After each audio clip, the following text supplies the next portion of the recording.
Hey guys, I wanted to talk about anxiety and confidence, right?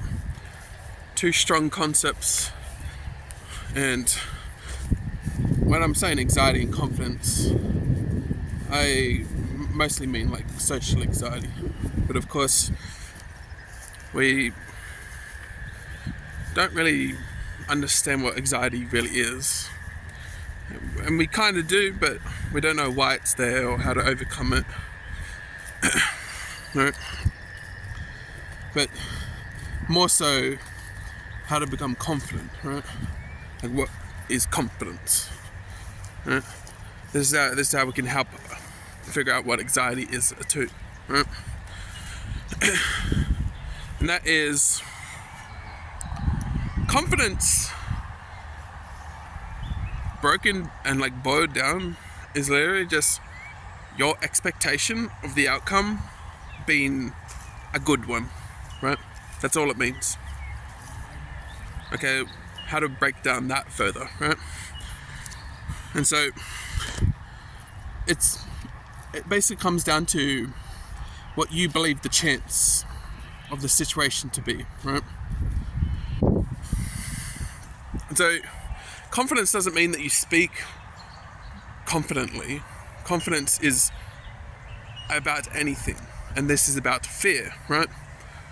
And so confidence is a I am sure about how the situation is going to go, and it's going to go the way that I am confident about, right? The thing is, yeah, we often think of confidence as social, right?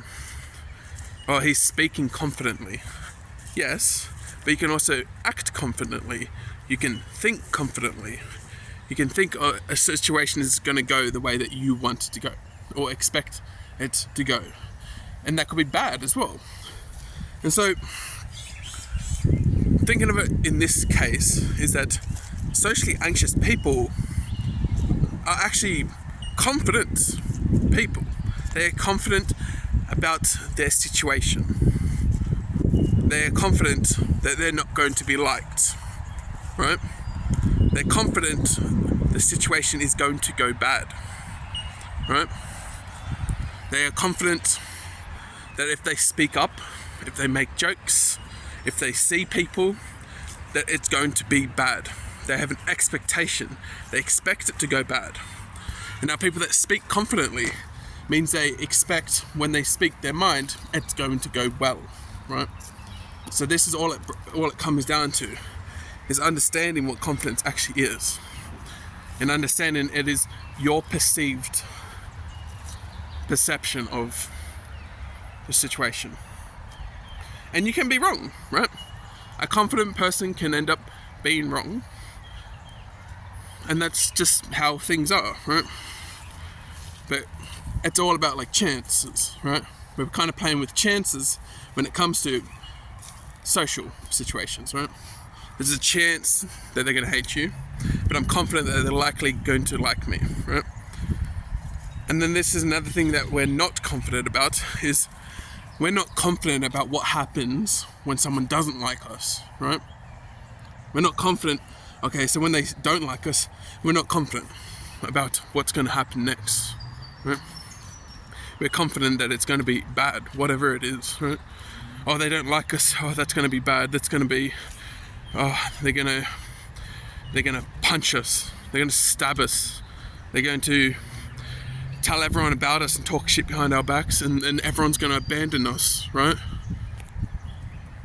Do you see why I'm like giving it like a bit of a dramatic effect? Because it's not real. Like, that's not actually what's going to happen. But it could.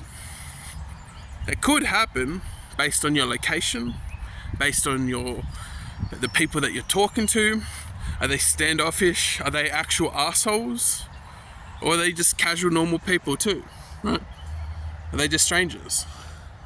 You can tell all of these things just based on understanding more about the situation, more about the person, more about how they're not liking you.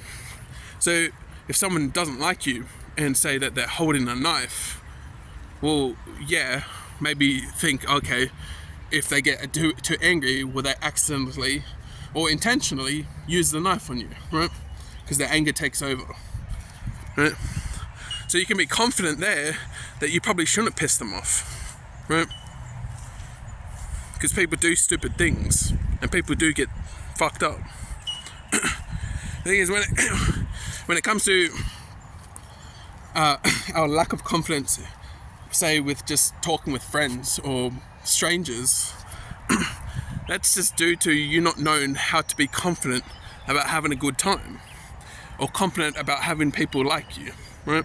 You're not confident people will like you, so you're confident that your best chance is to avoid the situation, you know? You're confident about that. Well, kangaroos in my... if I approach them, they have a level of confidence that it might go bad. You know, they expect it to go bad, so they will run away, right? But if they learned that I'm a very peaceful person, by just kind of being near me a lot, I could eventually get to the point that I could basically just walk around them, and they'll be like, oh, it's another animal, and this animal is very harmless, right? So they end up being confident around you. And so a good way to have people like you is to allow them to be confident around you, right? Think of it like the charismatic person that lets you relax in their situation because they're just making fun, cracking jokes and laughing at themselves, and they're giving you confidence that they're friendly. They're giving you confidence that it's okay to crack bad jokes, right? This is why it's actually bad to actually crack exceptional jokes. Because if you're only cracking good jokes and you don't laugh at bad jokes, then you basically don't give people confidence that they can crack bad jokes. And so only people with exceptional jokes will banter with you, right? This is why comedians hang out with comedians, is because they're on their level of humor, right? That if you were to hang out with comedians, you know, they'll fucking roast the shit out of you and you'll have no fucking comebacks that could even compare, right? And you might have one, but they have hundreds, they have thousands, they have basically infinite, right? And so, understanding that you being confident is the expectation that you will have an expectation that most people will like you. Right now you have an expectation or a confidence that most people won't like you, right? That's how it is right now, and that's why you're anxious. Because you're confident it's going to go bad, right?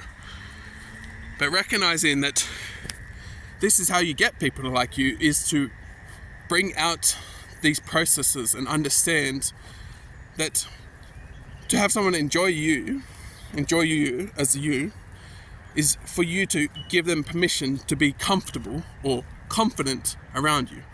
For example, like me and the kangaroos, right? Is that if I was coming off as creepy, or like I ran at them and screamed at them, then I'm not coming off as someone that they can be confident around, and therefore they won't like me, right? But if I just show that I'm peaceful and calm enough, of course, it's a lot harder to communicate that to a kangaroo other than just kind of be near them, right? And maybe like feed them or something. Whereas for humans, we can do it in other ways by cracking bad jokes, allowing other people, oh, he cracked a bad joke and he's laughing at it. That means I can crack bad jokes and just laugh, right? Oh, he is talking about mundane topics and not extremely profound topics. That means I can talk about mundane topics, right? You give people confidence that they don't need to be exceptionally intellectual to talk to you, right? Because if you make it seem like they're way too high that you're way too high level for them, then yes, they're going to not feel confident around you. Therefore, they might like you, but they'll like you for your intellect, but not like you for hanging out with you, right? They're liking you more as a teacher or as a mentor, than liking you as a friend that they can constantly hang out with and have fun with, right?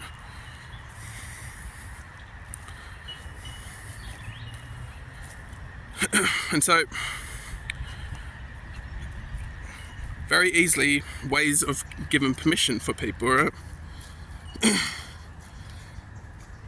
Cracking bad jokes, being comfortable, understanding not to obviously offend certain sensitivities, right? Like obviously understanding those cues. Like those are usually the things that you're actually genuinely fearing. More like you get annoyed at people for not being, more sturdy, I guess.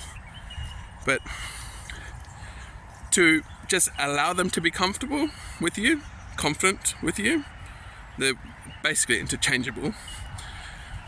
And that will have them like you, right?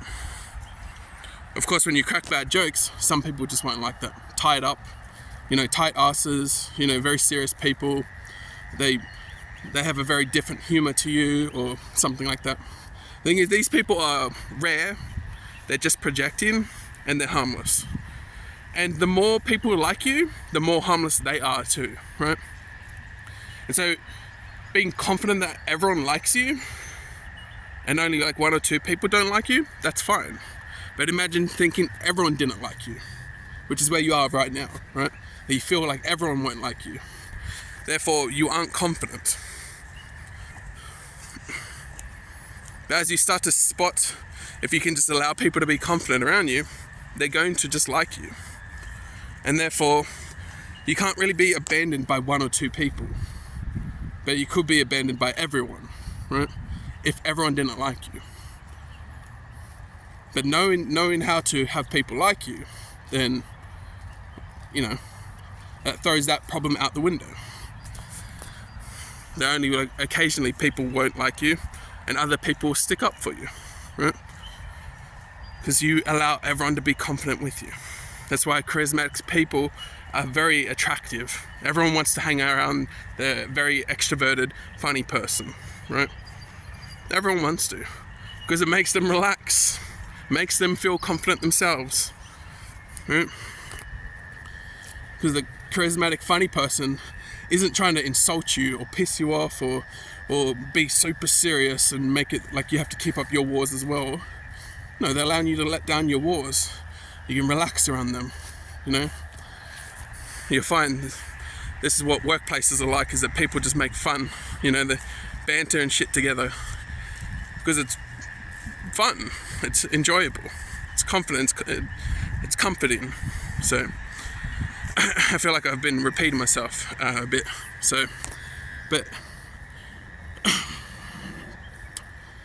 I guess there's a lot more to the topic, but recognizing that you can educate yourself on all of these situations that allow you to start to recognize how to become confident about people liking you, right?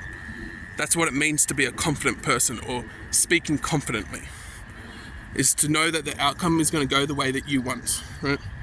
And even when it doesn't, no worries. Nothing bad's going to really happen unless you were doing it in a clearly dangerous place, right?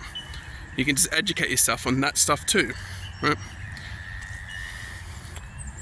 So you don't need like those other fancy tips and tricks. The only preparation you need going into social situations, you don't need the momentum, you just need to understand these concepts of allowing others to be confident around you, right? I'll throw these examples in. So when you fall over in public and you find it awkward and shameful, others will be laughing behind your back, and they'll find it awkward and shameful, so they would laugh behind your back. But if you laugh at yourself and I'm a silly idiot, then people will, of course, laugh with you, right? Rather than behind your back. And that way, they're confident. They're confident that you're finding it funny, right? That you're not sensitive and you're not finding it awkward or shameful.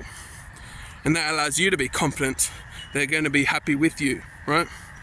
That they can hang out with you because you're just going to make light of you falling over, right?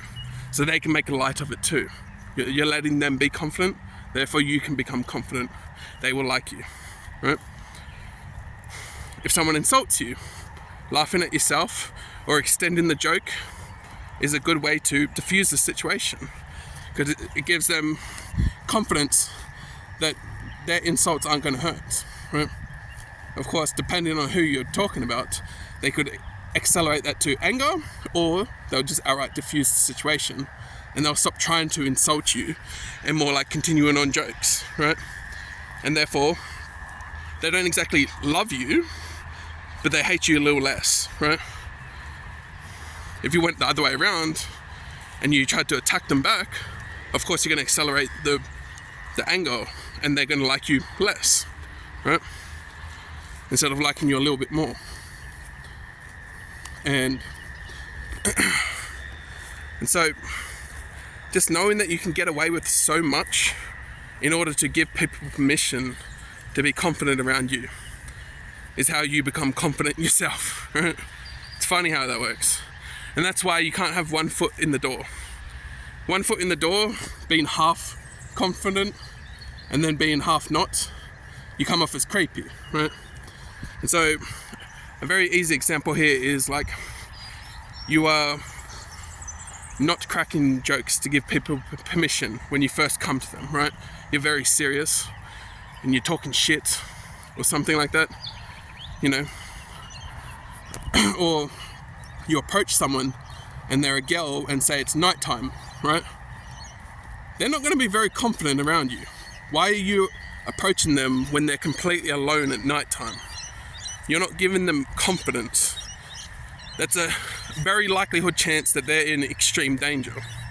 Doesn't matter how charismatic you are, unless they know you, they have no fucking clue if you're just being charismatic, like a con man, trying to get them, you know, alone, because, you know, you're being funny and stuff, that they'll just think, oh, he's just being funny to try, you know, kidnap me, basically, right? And that's why we can recognize that you can't be creepy. You have to figure out what creepiness is, you know, and then overcome that. You know, figure out how to actually make people confident, and that's how you become confident that they will like you, right? So approaching a girl in public when she's with her friends, right? She's confident because she's with her friends, right? This is why approaching people when they're alone is actually worse than approaching a group of people. Approaching a group of people, they will like you way faster than if you approached a person that was alone, right? It's like if you approach a person and they've got earbuds in or something, they can consider that as disrespectful, right? Like, why are you approaching me when I clearly have them in because I'm trying to avoid people, right? And they could see that as a bad thing. Other people might be fine with it, right? They might enjoy the situation. You're rolling the dice there, but again, at the same time, if you don't give them permission in other ways to be confident around you, they're just going to think of you as an arsehole, right? So don't be creepy or an arsehole, pretty much. So, yeah. Very easily. And of course, this is also on part on what it means to be physically fit and say not out of shape. You know, like me right now, I'm kind of out of shape.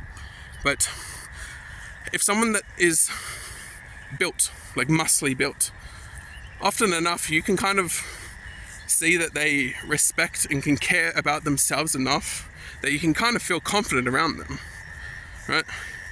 But someone out of shape, they're like, I mean, they can't take care of themselves. What makes me think that they're going to take care of me, right? And that's why you have to diffuse the situation even faster and recognize, oh shit, like, okay, I'm not going in looking like I am confident, right? Looking like I'm not creepy. And so I gotta really like work on, you know, being confident and allowing them, to allow them to work on being confident and relaxed around you, even though you look not as in shape, right? Not as well put together. Because the less put together is like, you know, the creepier. Like, it's like showing, like going to them and approaching them at nighttime. You're not focusing on allowing them to relax and stuff like that, you know. Anyways, and so I hope you guys all got a lot out of this. And so just remember that that's just the preparation you need, is to get other people to be confident, right? You learn more. You just learn more and more and more. Look how close I can get to them now. Ready? Look, they're right there. Before, they used to run when I was fully across the field. And the field, back this way, all the way over there, and they'd start running straight away. But as you can see, they're right here and they're just staring at me. Because I've given them confidence that I'm not like this crazy fucking lunatic animal that's trying to kill them, right? So there's a nice another example of what it means to allow them to like you a little bit more, right? Obviously I couldn't go up and pat them. You know, if I tried, I already know right now that they're gonna freak out because they're staring at me still, right? They're still trying to figure me out. You know, could I be some sneaky, conniving animal that waits to get really close before I become aggressive, right? And so just learning more and more about the experiences that you have and how people react to them is how you'll be able to be liked more and allow you to be confident, because you allow others to be confident around you, right? I believe in you guys. You got this.